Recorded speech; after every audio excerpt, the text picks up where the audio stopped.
Bueno, buenas noches. Mi nombre es Mariana Rosado. Como ya Juanpa nos presentó, somos estudiantes de noveno semestre y hoy les vamos a hablar de ansiedad. Bueno, entonces queremos empezar con esta pregunta para que participen todos. Pues si quieren levanta la mano para que abran el micrófono o escriben por el chat como quieran. Pero, ¿qué es la ansiedad? Pues para ustedes, ¿qué es la ansiedad? ¿Cuándo lo han sentido? ¿Qué han sentido? ¿Y sentir ansiedad es normal?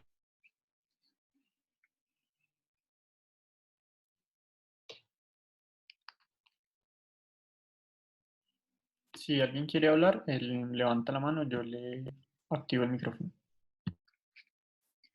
Ahí esto es participativo o si no, dedocracia con los nombres que veo aquí, les abrimos micrófono. Mentiras, no, pero participen.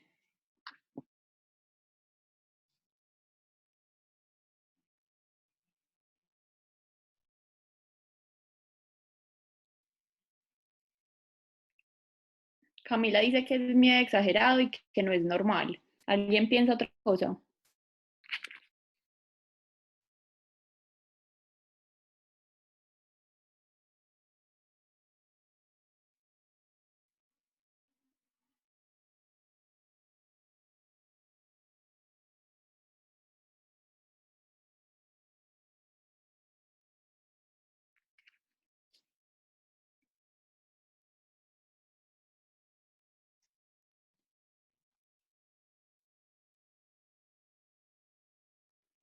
Bueno, acá hay otras que son una preocupación severa con síntomas físicos y emocionales. Es normal sentirla, pero no es normal que sea constante.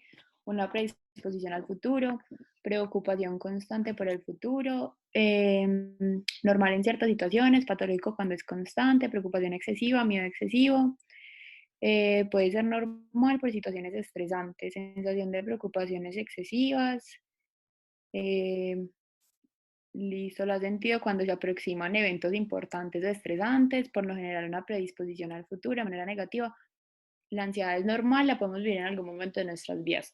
Exacto. Entonces, con todo lo que ustedes dijeron, que para que lo tengan presente, todo lo que dijeron sus compañeros, vamos a empezar entonces la charla para que les quede claro qué es la ansiedad y cuándo es normal, cuándo no es normal, y qué es lo que uno siente.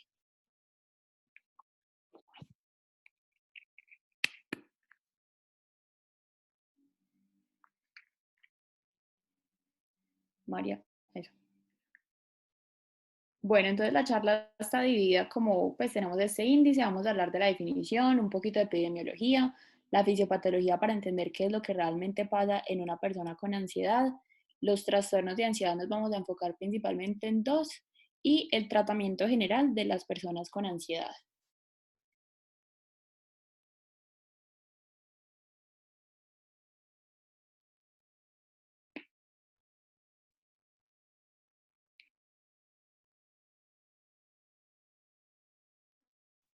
María nos está escuchando.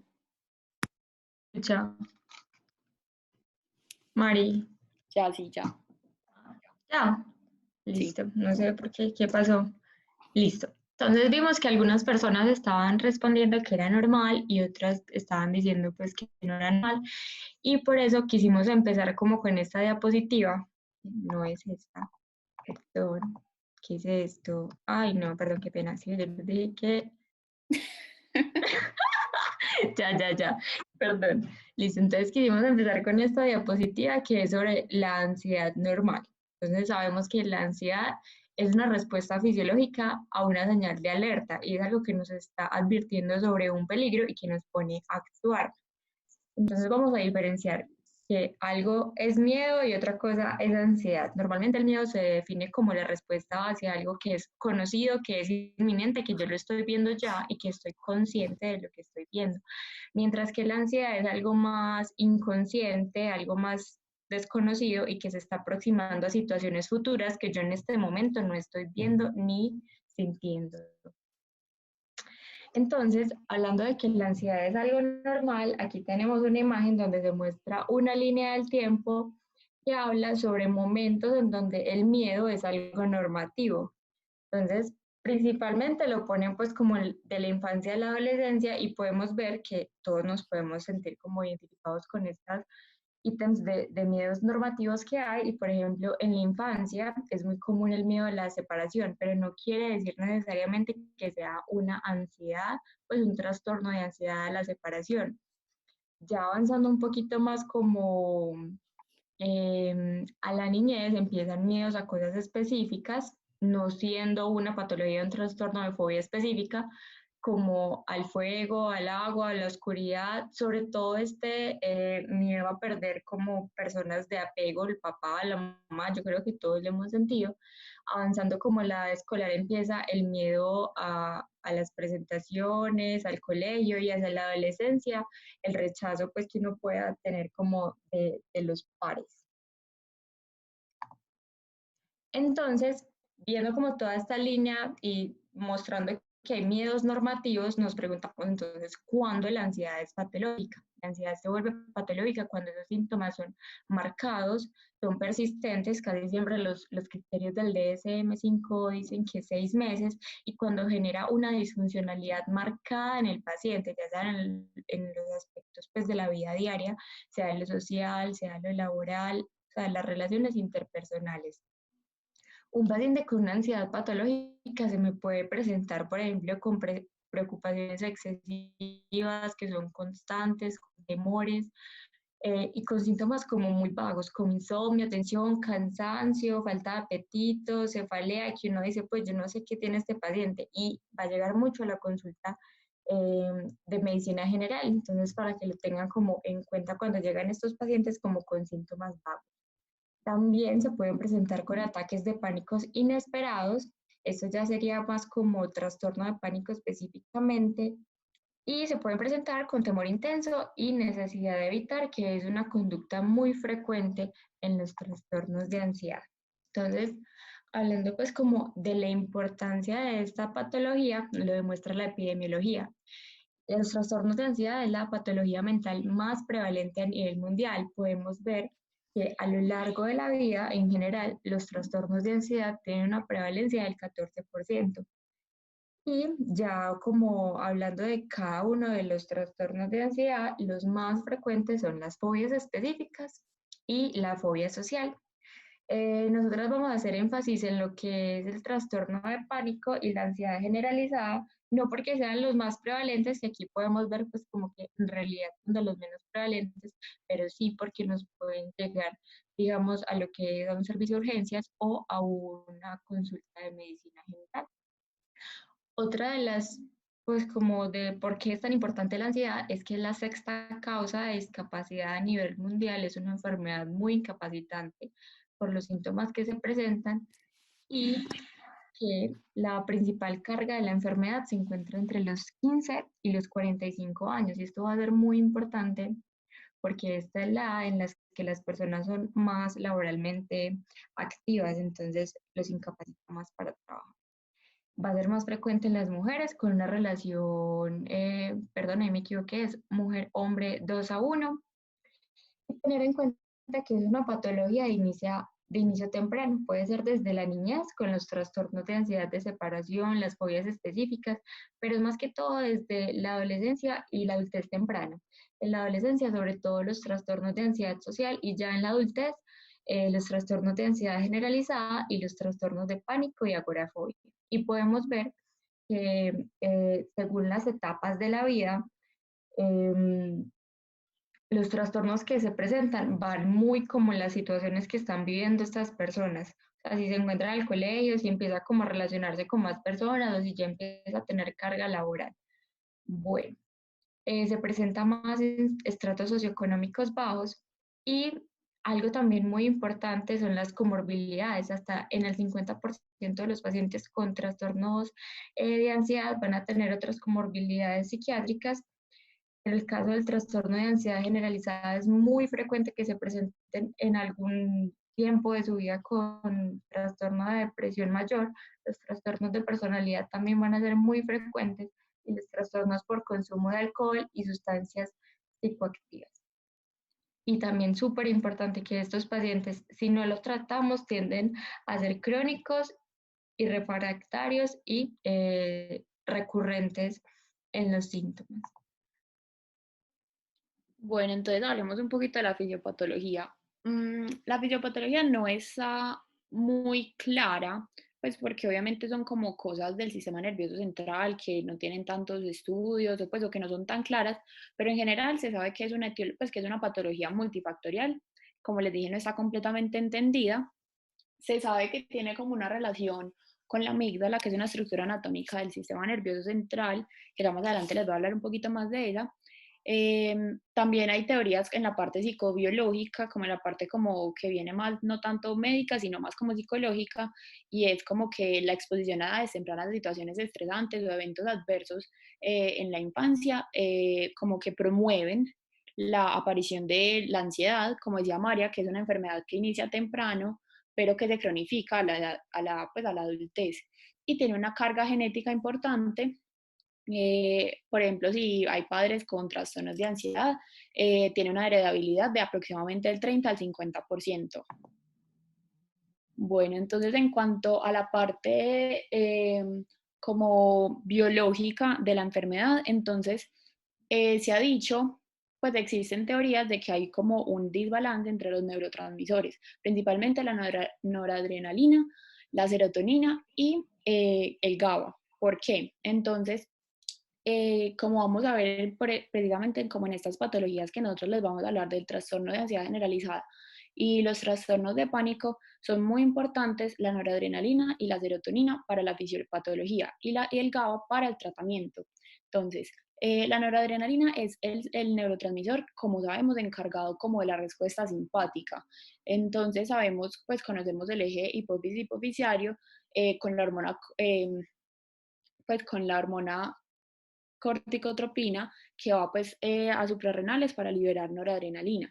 Entonces, ese eje en estos pacientes está como sobreactivado porque ellos tienen una disfunción a nivel del sistema nervioso central entre las relaciones que existen con el prefrontal, la amígdala y el sistema límbico. ¿Cómo así? Entonces, sabemos que la noradrenalina está en el locus coeruleus y la serotonina está en el núcleo del RAFE. ¿Listo? Como esas dos estructuras. Esas dos estructuras están relacionadas con el sistema límbico. Entonces, ante una experiencia que nos causa ansiedad, como decía María, que es algo desconocido, entonces algo que no conocemos, va a disparar estas neuronas que van a llegar al sistema límbico y a la amígdala. Pero entonces, en esos pacientes ansiosos hay como una disrupción entre la vía de la amígdala y el prefrontal. Entonces, o sea, hay una disrupción como en todo el circuito neuronal. Entonces, estas personas ante estímulos moderados o bajos van a reaccionar más, van a hacer una liberación aumentada de noradrenalina, todas las hormonas de estrés y todo, y por eso van a tener como pues esta patología. Entonces, yo creo que estoy súper enredada, pero me voy a desenredar.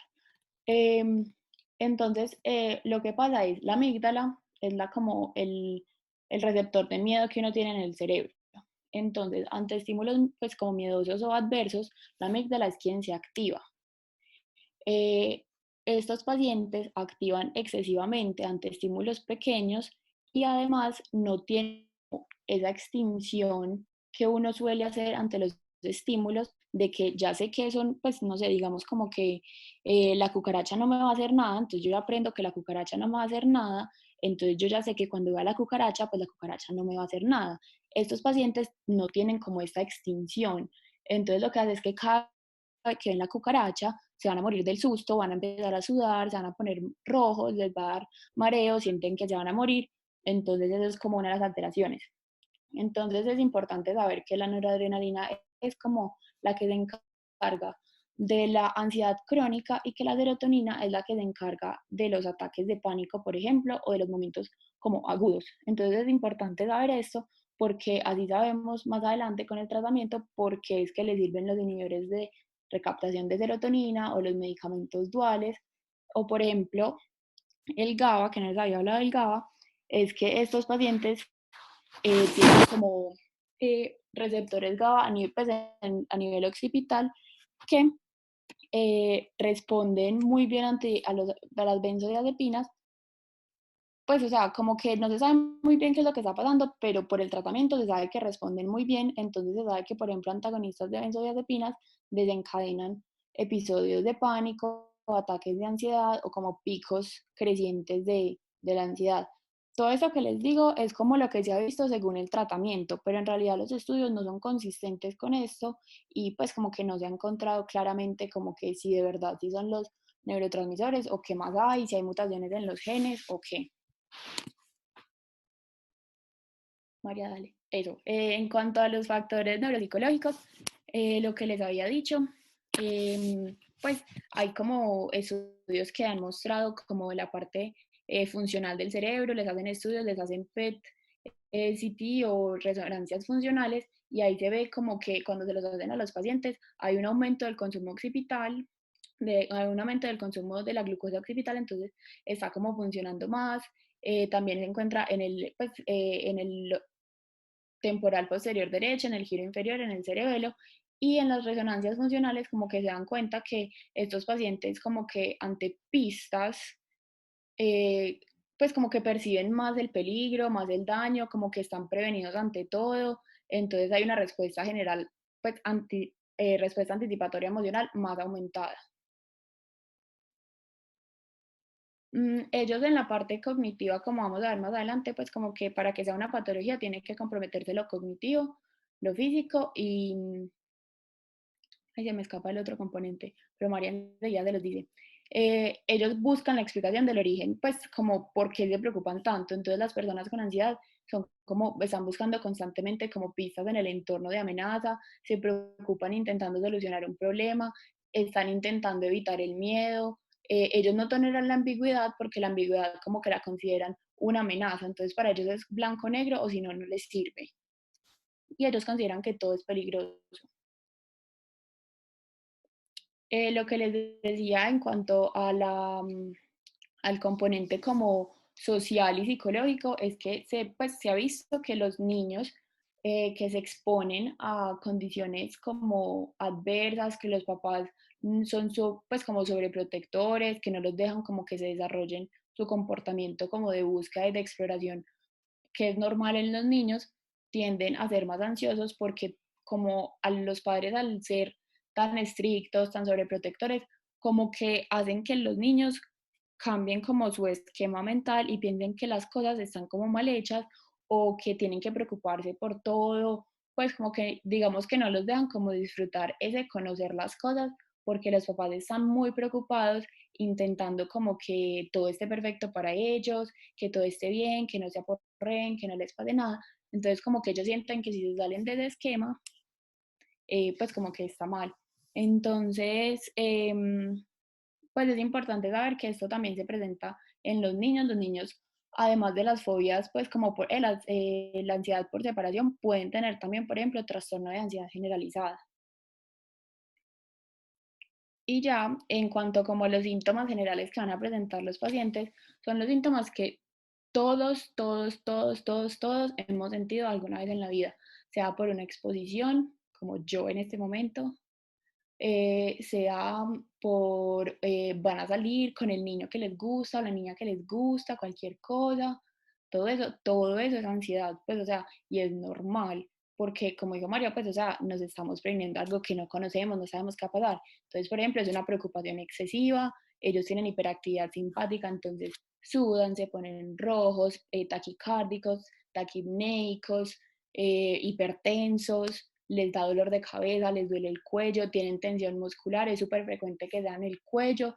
Entonces los pacientes como que decía María, que llegan a consulta general y son como, me duele todo, estoy estresado, tengo dolor de cuello, tengo dolor en la pierna, me duele un dedo, me duele todo. Es como frecuente que ya como las manifestaciones de la patología como subyacente, que es la ansiedad. Y están pues MUS, que son los síntomas médicamente inexplicables, que ellos también como que se acompañan de la ansiedad, porque son todas esas cosas que es una cefalea que le han estudiado en neurología, que le han hecho imagen, que le han hecho de todo, hasta punción lumbar, y no sabemos qué tiene, no sabemos qué tiene, entonces como que también pensar como en la enfermedad subyacente.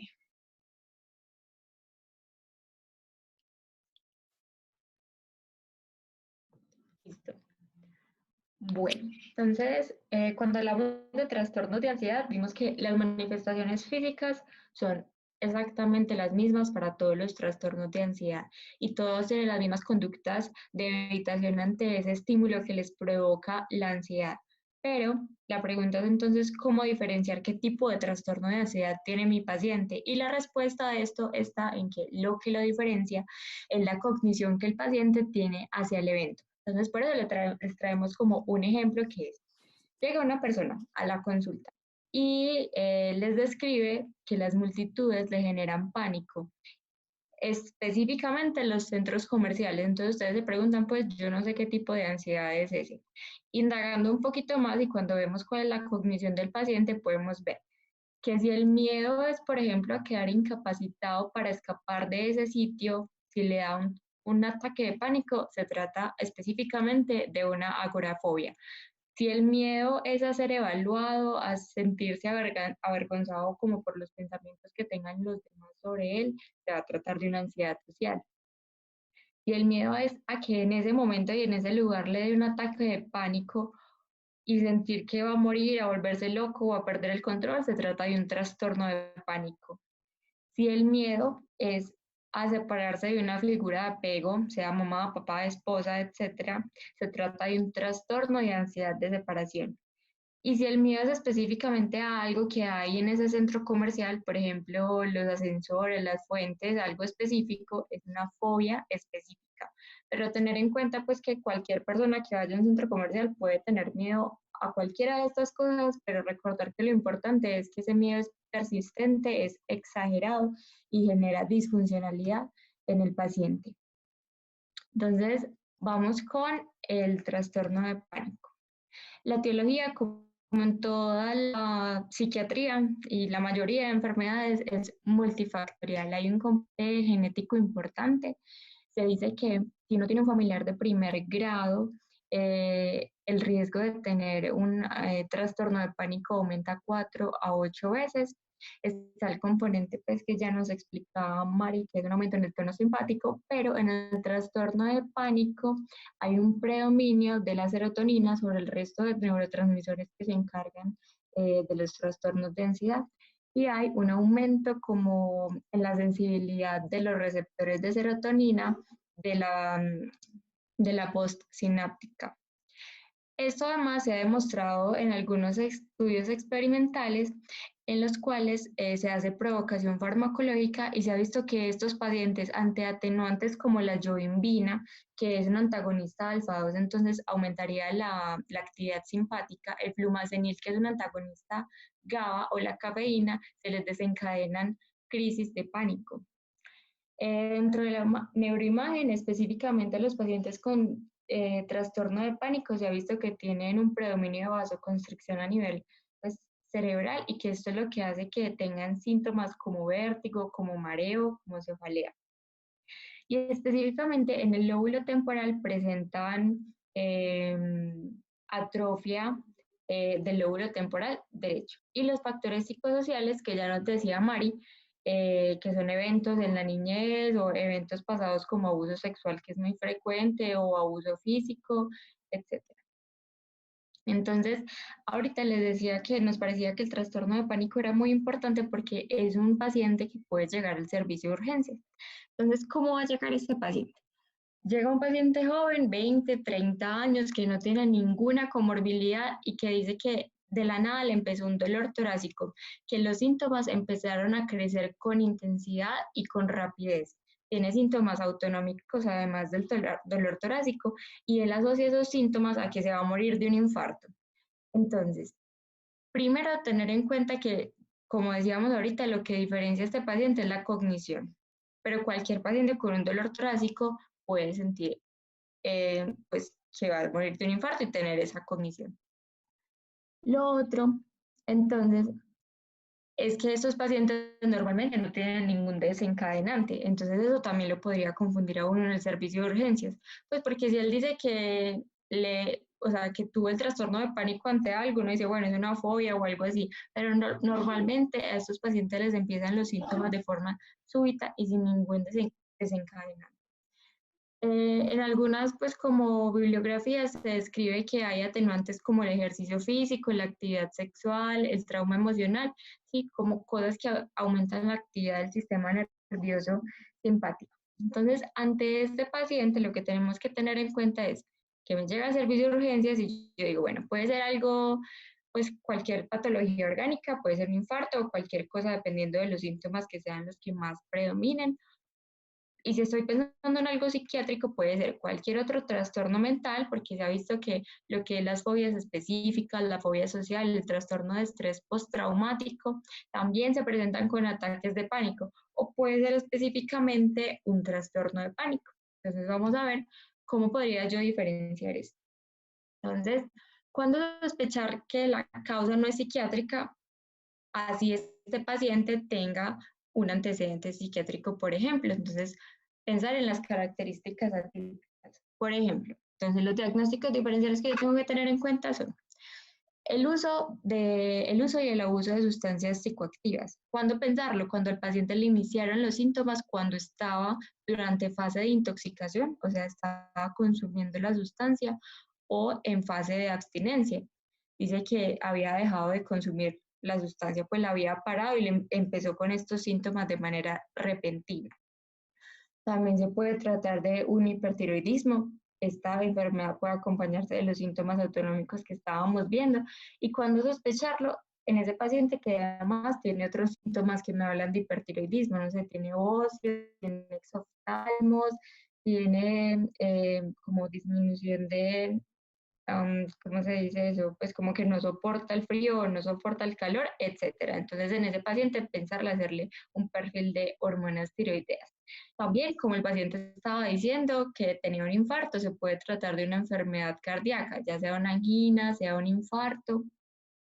Y aquí, pues como que quería hacer un paréntesis porque me parece muy importante como ese no estigmatizar a los pacientes que ya tienen enfermedades psiquiátricas y no quedarse en como, este paciente tiene una enfermedad psiquiátrica, seguro es otro trastorno de pánico, sobre todo en un paciente pues que ya está más mayor, 40, 50, 60 años, pensar que listo, también puede ser un infarto, entonces no descartar, hacerle un electrocardiograma, buscar otros signos que sean como más dicientes de infarto agudo de miocardio, y si yo soy muy segura, hacerle unos troponinas, pues bueno, también se puede tratar de una enfermedad respiratoria, digamos, si el síntoma más predominante en él es la disnea.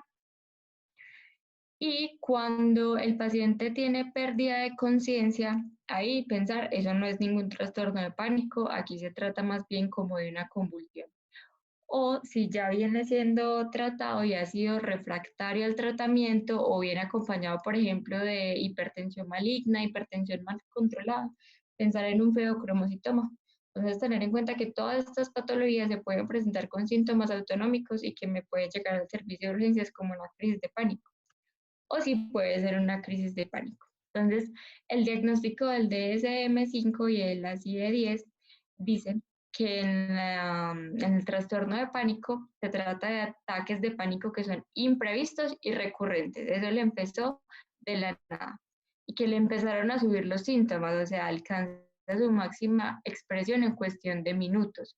Normalmente los episodios de una crisis de pánico duran entre 20, 30 minutos, máximo una hora, y se pueden presentar varias veces en un día o hasta una vez al mes, es muy variable. Y se acompaña de 4 síntomas. Como para resumir, no los puse ahí, pero son todos los síntomas de actividad autonómica que ya habíamos hablado. Y lo que es más diferenciador, y por eso lo tengo como resaltado en moradito, es el criterio B, porque en el criterio B nos habla, y es lo diferenciador del trastorno de pánico, que esos pacientes tienen preocupación continua acerca de que les vuelva a ocurrir los ataques de pánico o que empiecen a sentir de nuevo las consecuencias, como volverse loco o perder el control. O que, como ya hemos dicho, empiece con cambios maladaptativos, o sea, cambios evitativos. Como todos los criterios de psiquiatría, se sigue es que estos eventos no se estén asociando a otra patología o a consumo de sustancias o que no se deba a otro trastorno mental.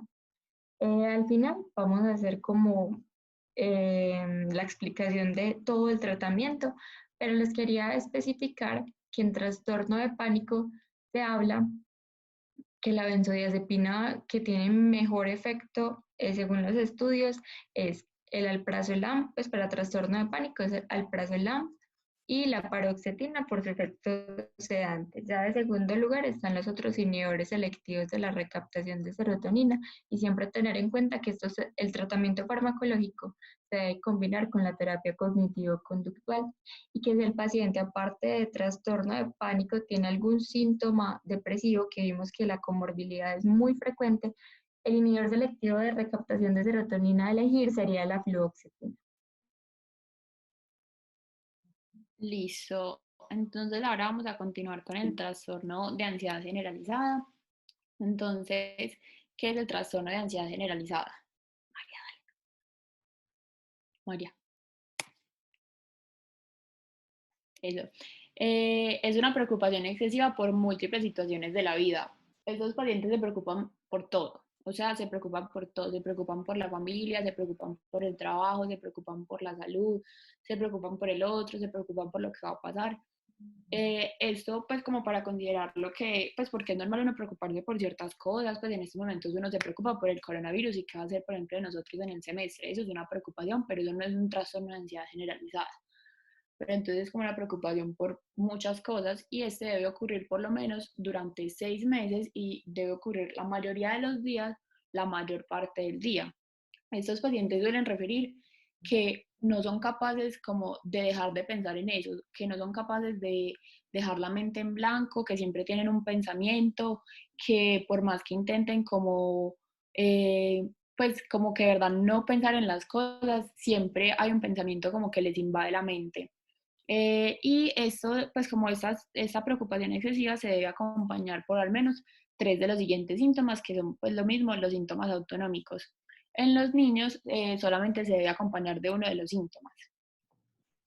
Bueno, la enfermedad suele ser una enfermedad crónica porque antes de los 20 años es más o menos es subsindrómica, entonces no le suelen prestar atención porque son niños que por ejemplo se distraen en clase o que tienen mucho o que no quieren ir al colegio por no separarse de la mamá, entonces como que tienen síntomas ansiosos o se quejan de dolor de cabeza y uno dice pues un niño porque le da dolor de cabeza, pues ellos no tienen preocupaciones, pues por así decirlo.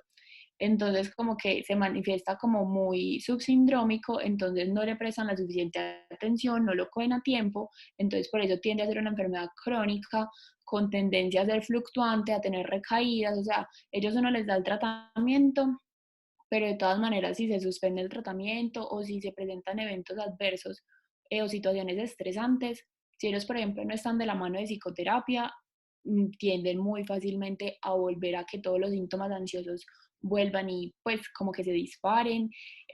Suele tener un inicio gradual como pues como les decía, no es como los ataques de pánico que son sin desencadenante, o sea, esto también es sin desencadenante, pero no es como que de la nada ya todos los síntomas se dispararon y están súper malucos y siente que se van a morir. No, ellos como una preocupación constante, un malestar constante. Eh, Cuando, por ejemplo, se hace el diagnóstico temprano o tiene un inicio temprano, entonces tiende a asociarse, como María decía, al trastorno depresivo mayor. Tienen una, pues, como una correlación muy alta. Muchos de los pacientes con ansiedad van a tener depresión y viceversa. Es una enfermedad muy incapacitante o pues, muy disfuncional porque ellos de verdad todo el tiempo están preocupados, no son capaces de estar como tranquilos, se les dificulta mucho como estar tranquilos, entonces pues imagínense todo el tiempo estar estresados, o sea, así como cuando uno se siente estresado, por ejemplo, para la tanda de parciales, sentirse así todos los días de su vida. O sea, pues de verdad es una cosa muy incapacitante. Existen factores de riesgo para presentar la enfermedad que son pues como los normales que ya habíamos mencionado, que tienen que ver con, María, dale, que tienen que ver como con la fisiopatología, que son por ejemplo el sexo femenino, que vimos en la epidemiología que era más frecuente, la pobreza, los eventos adversos en la vida recientes o los eventos adversos que se presentan en la infancia, cuando hay pérdida de un padre o separación, una enfermedad crónica, porque vamos a ver que la enfermedad, pues vamos a ver, no, la enfermedad, el trastorno de ansiedad generalizado es muy frecuente en los pacientes adultos mayores, porque los pacientes adultos mayores tienden a tener la mayor cantidad de enfermedades crónicas, sean respiratorias, cardíacas, cognitivas o metabólicas. Entonces eso les genera mucha ansiedad porque ellos se ponen a pensar, me tengo que tomar los medicamentos, que no me vaya a faltar el medicamento, me puedo morir en cualquier momento, me puede dar otra cosa, pues o sea, y como no son tan productivos laboralmente o pues productivos como en general, entonces tienen como más tiempo para pensar las cosas, entonces tienden a tener más trastorno de ansiedad generalizada, pues se estresan por todo, porque dejan de trabajar, entonces bueno, y entonces yo era el sustento de mi familia, ahora qué van a hacer, pues como todas esas cosas. Eh, Se asocia también a la enfermedad mental crónica. Ya dentro de los signos y los síntomas como más frecuentes son la diaforesis, la cefalea y el temblor, y no hay un desencadenante claro, pero como les había dicho, pues en realidad no es como los trastornos de pánico que se presentan en un momento dado, sino que son como crónicos que se asocian como a esos síntomas.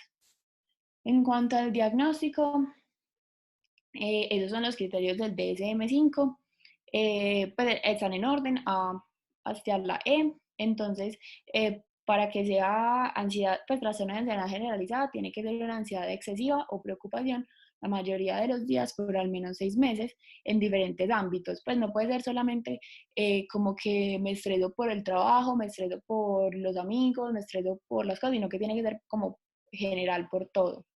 Eh, el criterio es que tiene una dificultad para controlar la preocupación, a pesar de hacer como técnicas o ellos decir como, bueno, no voy a respirar, voy a poner mi mente en blanco, no, ellos tienen una dificultad para controlarlo. Como les había dicho, que se asocia a 3 o más de los siguientes síntomas, que son los síntomas autonómicos, que causen un malestar físico social al individuo en los diferentes ámbitos.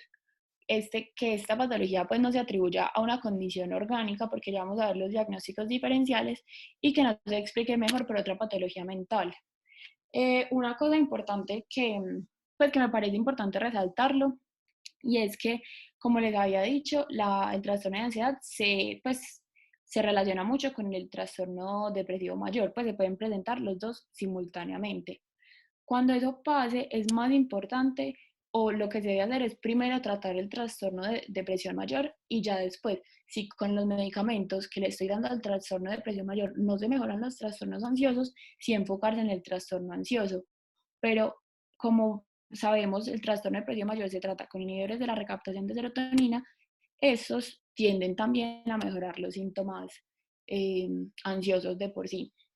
Existe pues como una escala, pues o una calculadora que se llama el pues GAD-7, y este pregunta, pues son como 5 o 6 preguntas, y pregunta como por la sensación de nervios, ansiedad o estar como al borde, pues como que se dicen como que estar todo el tiempo preocupado. Entonces, cada eso tiene puntajes, y es como todos los días o casi nunca, nunca o siempre.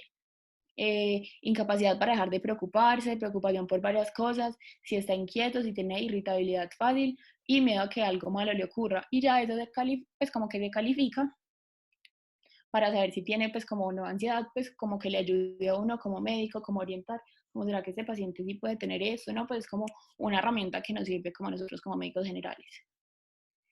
En cuanto al diagnóstico diferencial que les decía, es importante pues tener en cuenta la depresión, pues, los pacientes como hipocondriacos, que pues, o sea, no se descarta que sean pacientes pues como que se inventan las cosas por atención o cualquier cosa, que tengan un trastorno de pánico, un trastorno de desajuste, pues de ajuste, que es por ejemplo cuando alguien se muere o una ruptura amorosa o no sé, un cambio de casa, pues o un cambio de ciudad o alguna cosa, pues como un estresor, que eso es normal que ocurra, pero dura, pues como la diferencia es su duración, y que tiene un estresor, pues dura más o menos 3 meses, y uno sabe que hay un desencadenante claro, pues como de que se esté sintiendo ansioso. El trastorno obsesivo compulsivo también es un diagnóstico diferencial, porque ellos tienden a tener pensamientos intrusivos. Entonces es como, pues, o sea, como tengo que ir a tocar la puerta o tengo que ir a hacer tal cosa, pues cosas así. Entonces como que eso también se presta para hacer un diagnóstico diferencial. Y el trastorno por separación, por ejemplo, en los niños, que pues que ellos les dan pues como muy duro el apego y todas esas cosas. Y siempre, siempre, siempre es supremamente importante descartar una patología orgánica. ¿Por qué? Porque existen patologías orgánicas que se manifiestan como un trastorno de ansiedad generalizado. que puede ser pues como una angina, una enfermedad cardíaca isquémica, cosas endocrinas como un síndrome carcinoide, el hiper o el hipotiroidismo, el síndrome de colon irritable está muy relacionado, por ejemplo, con el trastorno de pánico, ya que sea algo neurológico, una encefalopatía, una epilepsia, una enfermedad crónica o algo respiratorio, pues o sea, como que hay que descartar todo eso porque puede ser la causa de la ansiedad. Entonces si uno trata pues como la enfermedad de base, las explicaciones al paciente, puede sentirse como más tranquilo y así como ayudarle a la ansiedad. Listo. Entonces ahora vamos a hablar del tratamiento, específicamente del tratamiento de la ansiedad generalizada y el trastorno pues, de pánico, que fue lo que estábamos viendo. Para hablar del tratamiento debemos tener en cuenta que estos trastornos, el tratamiento de estos, tiene dos pilares fundamentales que serán entonces la psicoterapia y la farmacoterapia, quienes tienen una mejor respuesta o desenlace de manera conjunta. Así se reducen más las recurrencias de los episodios de ansiedad y de pánico. De manera independiente, ay María, devuélvete por De manera independiente, diferentes estudios han demostrado que tienen como la misma efectividad y no tienen como una diferencia significativa para ser usados solo psicoterapia o solo farmacoterapia. Sin embargo, algunos estudios sí han relatado, pues han demostrado que la psicoterapia tiene un mejor desenlace en las personas que son jóvenes, y ya vamos a ver por qué. Bueno, en cuanto a la psicoterapia, entonces lo inicial es informar al paciente y también como a su familia para hacerle consciente de la enfermedad. Esto que permite que el paciente haga un proceso de introspección y así tome su patología como algo que merece una inversión tanto de tiempo como un compromiso consigo mismo, para así obtener unos mejores resultados. Recordemos que, pues ya no, pero usualmente las enfermedades mentales son estigmatizadas y no son tomadas como algo en serio. Entonces conocemos a la adulta, a la tía que siempre está súper ansiosa y nadie sabe, pues o nadie la ha diagnosticado con un trastorno de ansiedad generalizada, pero todo el mundo sabe que es la tía que corre para todos lados, que siempre pone problema, que a todo le ve un pero, que es súper negativa. Entonces tenemos que tener en cuenta que estas personas no es que sean negativas o que a todo le vean problemas, sino que realmente existe una patología. Al los pacientes enterarse de esta patología, de saber que algo está mal en su cerebro, pues van a tomar una decisión de iniciar una terapia y van a ser como más adherentes al tratamiento que les vayamos a proporcionar. Bueno, en cuanto a la psicoterapia, la terapia que ha demostrado como un mejor desenlace, mejores resultados, ha sido la terapia cognitivo-conductual. ¿Por qué la terapia cognitivo-conductual?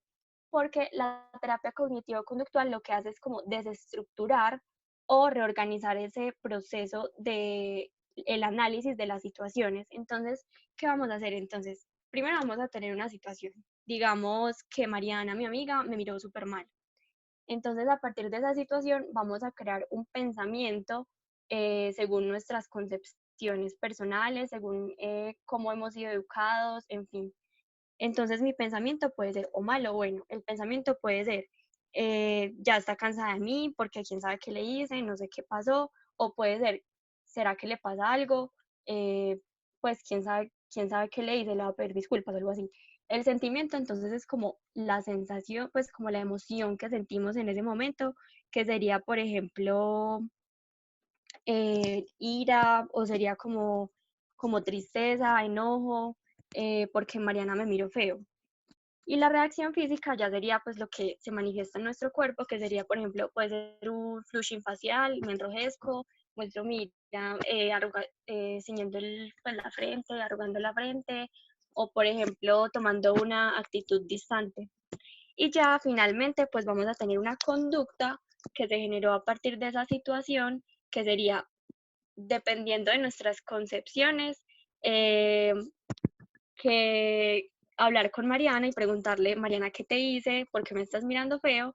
O decir, no le voy a volver a hablar a Mariana simplemente porque me miro feo. Entonces, la terapia cognitivo-conductual permite reestructurar ese pensamiento y que los pacientes, a partir como de ese estímulo o de esa situación, como que procesen diferente y reaccionen de una manera diferente y así tener como más tranquilidad y sensatez a la hora de tomar las decisiones. Bueno, otras elecciones de psicoterapia que tenemos sería la exposición interoceptiva, que la exposición interoceptiva consta de una terapia que va a simular, pues como que va a inducir o recrear las sensaciones físicas que tiene nuestro paciente, especialmente en el trastorno de pánico, mediante unos ejercicios. Entonces, por ejemplo, los ejercicios son hiperventilar por 1 minuto. Entonces, eso, digamos, es el síntoma de nuestro paciente. Entonces, lo que vamos a generar es como una desensibilización a esa reacción del paciente en el momento real. Entonces, en la psicoterapia vamos a hacer hiperventilación durante 1 minuto, aguantar la respiración durante 1 minuto, por ejemplo, tener, pues como sostener una tensión muscular durante 1 minuto, mover la cabeza de lado a lado durante 30 segundos y al hacer estos ejercicios el paciente va a alzar la mano cuando sienta, pues como que se adentre en esa experiencia y sienta que está recreando lo que le sucede cuando le dan los ataques de pánico, por ejemplo. Y va a calificar como la intensidad de esa experiencia en una escala de 0 a 8.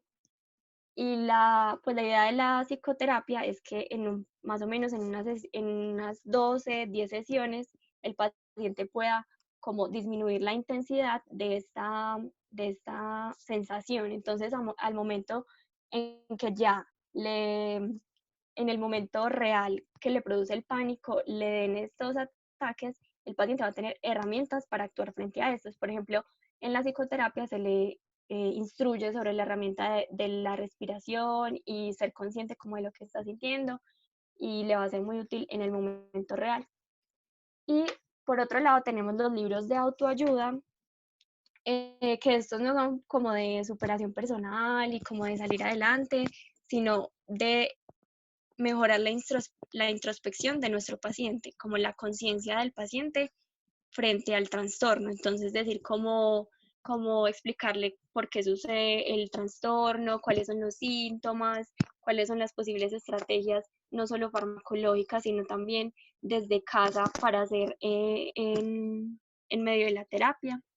Y ya tenemos otras estrategias que han salido pues como en estos últimos años, que sería el mindfulness y la meditación, que todavía pues siguen en estudio porque realmente son nuevas en nuestro entorno, pero que se ha demostrado que pueden servir como una terapia coadyuvante, no una terapia independiente, pero sí como una adición a la terapia farmacológica. Bueno, en cuanto a la terapia farmacológica, los medicamentos de elección que tenemos serán los inhibidores de la recaptación de serotonina, ya que estos inhiben el receptor 5-HTT o el SERT, que es quien recapta la serotonina del espacio sináptico, y lo que hace es que va a aumentar la disponibilidad de este neurotransmisor, y como la fisiopatología de la ansiedad va ligada a este efecto de la serotonina, como nos explicaron nuestras compañeras, inicialmente pues vamos a tener un aumento de los síntomas, pero finalmente va a haber una adaptación de los receptores postsinápticos, ya que al tener mayor disponibilidad de dicho neurotransmisor, se van a reducir estos receptores y finalmente la sintomatología que el estímulo de los receptores produce. Por ello, tenemos que tener en cuenta que cuando vamos a iniciar una terapia con los inhibidores de la recaptación de serotonina, debemos iniciar la terapia con la dosis menor posible, ya que al principio de la terapia vamos a tener como una activación o un aumento de esos síntomas que el paciente tiene. Bueno, en cuanto a cuáles tenemos, entonces tenemos la paroxetina, la fluoxamina, la sertralina, contamos con el citalopram y el escitalopram, y cada uno de estos pues va a tener un perfil como de efectos adversos que digamos que la escogencia del mismo va a ser según como las preferencias del paciente, que es lo que más le molesta. Por ejemplo, la paroxetina en los efectos adversos tiene la disfunción sexual. Entonces, si es un hombre que, no sé, es sexualmente activo, que disfruta mucho de eso, entonces no sería como una opción darle la paroxetina, sino que podremos recurrir pues como a otros medicamentos. En los estudios se ha demostrado que los inhibidores de la recaptación de serotonina realmente no tienen como una diferencia en la efectividad en la ansiedad. Sin embargo, el único que ha demostrado que tiene como un efecto menor es la fluoxetina, por eso no lo puse acá, porque los más efectivos pues son estos. La fluoxetina tiene un perfil como más bajo en la ansiedad y pues es importante lo que mis compañeros decían, que generalmente el trastorno de ansiedad se da concomitante con la depresión, entonces estos medicamentos pues como que atacan las dos patologías. Bueno, los efectos adversos pues tenemos múltiples, pero en general son la disfunción sexual, como les decía, náuseas y vómito en cuanto a los síntomas gastrointestinales, insomnio y el síndrome de descontinuación, que se caracteriza pues cuando el paciente, digamos, está tomando el medicamento, va bien, y de un momento a otro abruptamente lo suspende. Generalmente este síndrome aparece el segundo día de la suspensión. Se caracteriza por mareo, cefalea, vómito y el paciente pues como que tiene un ataque de nerviosismo. Y estos síntomas se pueden como prolongar por días, pues no semanas, pero sí por días. Entonces, debemos también instruir al paciente que en caso de querer descontinuar la terapia, debe consultar y pues hacérnoslo saber para poder hacer un desmonte progresivo o tomar las precauciones de, no sé, mandarle una benzodiazepina para el desmonte del medicamento, pero no advertirle que no debe ser de manera abrupta. Bueno, por otro lado, tenemos los antidepresivos duales, que como nos hablaba nuestra compañera Mariana, al tener un efecto sobre la norepinefrina o noradrenalina y la serotonina, pues van a ser también muy efectivos en el tratamiento de la ansiedad. Por eso también están dentro de la primera línea de tratamiento y con los que contamos son la duloxetina, la venlafaxina y la desvenlafaxina. Igualmente en estos también debemos iniciar con con las dosis terapéuticas menores posibles y debemos tener en cuenta que en cuanto a los efectos adversos que vamos a tener, estos se caracterizan más por tener una sensación de mareo, en cuanto a los efectos gastrointestinales va a tener constipación y náuseas y puede presentar tanto insomnio o sedación, además de una sudoración pues persistente. María, eso la puedes hacer. Listo. En cuanto a la farmacoterapia, tenemos otras opciones que, aunque no son tan usadas, también han demostrado una efectividad importante, como es la buspirona, que actúa también en los receptores de serotonina, por ende va a tener un efecto ansiolítico, entonces va a mejorar como los síntomas de nuestro paciente y como ese pensamiento acelerado que ellos manejan. Otro medicamento que se utiliza es la pregabalina, que es un inhibidor de los canales de calcio a nivel cerebral, por ende va como a interactuar en la liberación de los neurotransmisores y al inhibirse pues va a reducir como la frecuencia de estas. Hay que tener en cuenta que por ejemplo en Estados Unidos la pregabalina no está aprobada para el uso como ansiolítico, pero en Europa sí la usan pues como para el efecto ansiolítico. En cuanto a las benzodiazepinas, debemos tener claro que anteriormente se usaban como un tratamiento efectivo para el trastorno de ansiedad, sin embargo por su alta como su potencial adictivo, se ha disminuido su uso y se ha moderado su utilidad, por así decirlo, en este trastorno, y ahora se usa es para como ese periodo de adaptación entre el inicio del tratamiento farmacológico con los inhibidores de la recaptación de serotonina y pues como el inicio del efecto de estos medicamentos, que aproximadamente en ansiedad son 8 e inclusive 12 semanas. Entonces,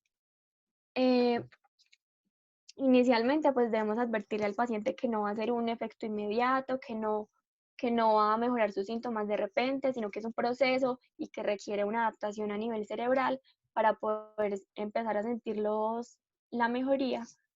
Y de modo así, entonces vamos a poder como orientarlo y pues que no deje de tomar la terapia, por así decirlo. Y en ese periodo, entonces podemos usar las benzodiazepinas, que lo recomendado es usar las benzodiazepinas de más larga acción, por ejemplo el clonazepam, y evitar las benzodiazepinas de corta acción como el alprazolam o como conocemos el Xanax, porque esto tiene mayor potencial adictivo, entonces el paciente puede como preferir usar las benzodiazepinas y no el inhibidor de la recaptación de serotonina, porque dice, no, es que cuando yo me tomo la pastilla del inhibidor, yo no siento ninguna mejoría, en cambio me tomo la benzodiazepina y eso es de una, siento que ya me mejoro, estoy tranquilito. Bueno, entonces tenemos que orientar a nuestro paciente para que no cometa pues como ese error. Igualmente, en cuanto a las dosis de los inhibidores de la recaptación de serotonina, tenemos que tener en cuenta que si el paciente no responde en un periodo de 6 semanas más o menos, podemos ir aumentando como la dosis hasta llegar a una dosis efectiva cada 2 semanas aproximadamente. Bueno, y en cuanto a la duración como de toda la farmacoterapia, debemos tener presente que es ya mínimo un año. Algunos pacientes requieren de 18 meses y esto solo lo vamos pues como a establecer según las cualidades de nuestro paciente, según la mejoría del paciente. Incluso muchos pacientes prefieren, pues se niegan a tomar medicamentos por los efectos adversos, porque le están metiendo químicos al cuerpo y todas esas cosas, y prefieren incluso simplemente manejarlo con psicoterapia. Entonces ya es como individualizar como las prioridades de nuestro paciente, porque lo que queremos es que de una manera u otra sí obtenga el tratamiento, ya sea de solo psicoterapia o farmacoterapia. Es mejor que esté solo con psicoterapia si eso es lo que quiere, a que lo dejemos con esas preocupaciones, con esos síntomas que finalmente van a afectar su funcionalidad en el día a día y van a tener consecuencias a largo plazo, porque igual ese estrés aumentado de estos pacientes pues va a tener repercusiones a nivel de otros sistemas. Y ya, pues eso es como todo.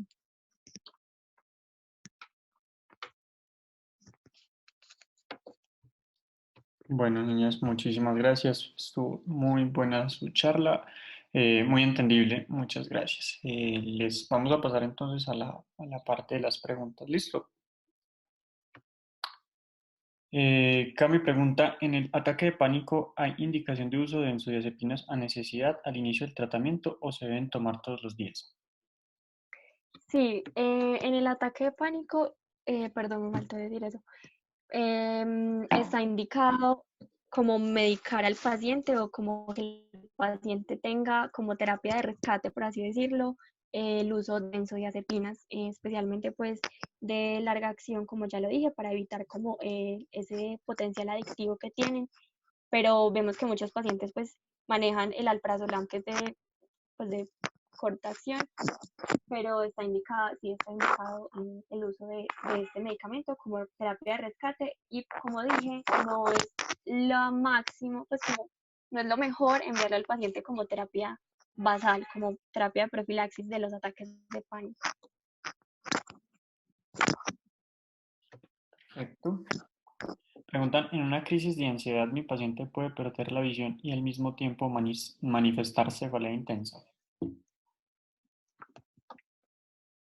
Bueno, eso es justamente como lo que hablábamos de esos síntomas que son atípicos, que no son mucho de manifestaciones autonómicas que tenemos que tener en cuenta para hacer diagnósticos diferenciales. Entonces, por ejemplo, si hay pérdida de la visión, es mejor pues pensar en otra causa, hacer una neuroimagen y buscar causas secundarias y no pensar simplemente en una causa psiquiátrica. Ok. ¿Tienen más preguntas?